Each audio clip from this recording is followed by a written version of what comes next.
please call item number 16. This item number 16 is an ordinance modifying the baseline funding requirements for early care and education programs in fiscal years 2026 to 2027 and 2027 to 2028 to enable the city to use the interest earned from the early care and education commercial rents tax for those baseline programs. Madam Chair. Thank you. And we have our Department of Early Childhood here. Thank you, Ingrid Mezquita, Department of Early Childhood. Thank you, Chair Chan, Co-Chair Dorsey, Supervisor Walton, and Supervisor Mendelman. I'm here to present the ordinance for the Businesses Tax Regulation Code of the Early Care and Education Commercial Rents Tax Baseline for fiscal year 26 and 27 and 27 and 28, which the ordinance would modify the baseline funding requirements for the early care and education programs for both of these fiscal years to enable the city to use the interest earned from the early care and education commercial rents tax for those baseline programs for both fiscal years starting in 26-27. The amounts are $16.9 million, and for 27-28, that amount would decrease to $16,650,000. And these credits would not apply against the base amount in any fiscal year where the cash balance in the Babies and Families First Fund until it reaches $300 million. And I'm available in case you have questions to that.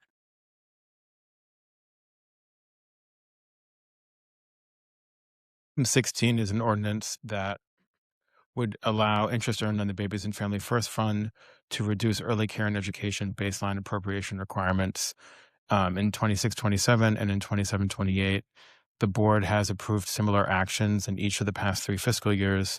You can see on page 9 the impact of this proposal, which would be to reduce the early care and education baseline spending requirements by approximately $96 million as they are now to $79 million in each year.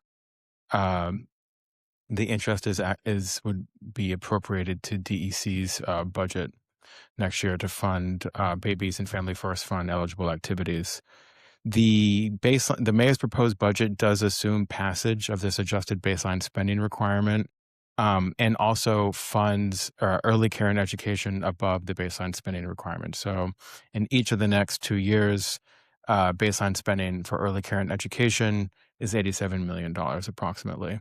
That is funded by PEEF, the Children's Fund, and there is 7% general fund funding those baseline spending requirements. But we do consider approval to be a policy matter for the board. Thank you. I think this is like 3rd fiscal year in. I wish we don't have to. Regrettably, with the budget deficit, here we are again. And so thank you so much for your work. I know we'll have further discussion about just the overall Department of Early Childhood budget, but specifically on this item today is to take the interest of the fund to appropriate it into the general fund and spending. So with that, let's go to public comment on this item. As we are opening public comment for this item number 16, if we have any members of the public who wish to address the committee. First speaker, please.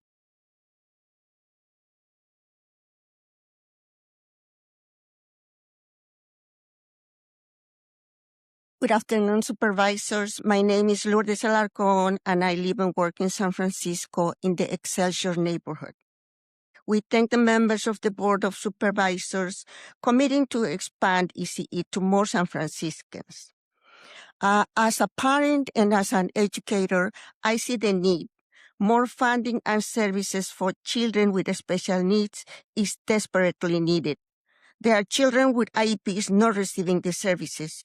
Educators have not received the cost of living adjustment in 5 years and are struggling to make ends meet. So please, we ask, keep the funding promised for baby Prop C. Thank you. Thank you much, Lourdes Alarcon. Next speaker. Hi. Good afternoon. My name is Elia Fernandez, and I'm with Parent Voices. Baby Prop C is very important to all and families with special needs children. Please don't take out or borrow funds from our children's future because we are facing a fiscal cliff for Baby C. Our kids depend on Baby Prop C. Please don't have to stop balancing the budget of the backs of our babies. And I also have grandkids with special needs. So please support us. Thank you. Thank you, Elia Fernandez. Next speaker. Good afternoon, supervisors. My name is Khuyen, and I'm here as a parent leader with the Family Services Alliance and Parent Voices. I'm the mother of a 5-year-old daughter. Like many families, the childcare options available through Alpha have not met our family's needs. As a result, my daughter learns and grows through playgroups at family resource centers across the city. FRC provide valuable social, emotional, and educational opportunities for children ages 0 to 5. These programs have been an important source of learning, connection, and support for my daughter. Investing more